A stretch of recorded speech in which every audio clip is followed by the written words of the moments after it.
Patay kagad ng Miyerkules ang isang lalaki at sugatan naman ang kasama nito ng pagbabarili ng mga kainuman sa isang birthday party sa barangay Pulang Bato, San Juan, Batangas.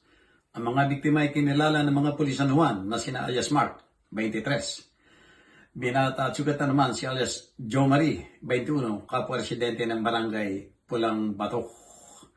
Ang mga naiturong suspect ay sina alias Junjun at alias Junior, parehong residente ng barangay Sampiro ng bayan ng San Juan.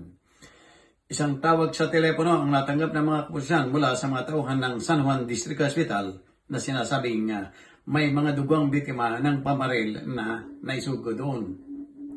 Sa investigasyon, napag-alamang nagiinuman ng mga biktima at ang mga suspect sa isang birthday party sa nasabing barangay dakong alas 11:50 ng gabi. Ayon sa report, kinalaunan ay nagkaroon ng alitan sa pagitan ng grupo. Isa sa mga suspek ang bumunot umano ng hindi pa matukay na uri ng baril at pinagbabaril ang mga biktima.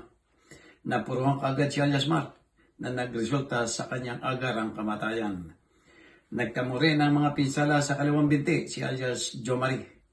Mabilis na tumakas ang mga suspek sakay ng kanilang motorsiklo patungo sa barangay Sampiro.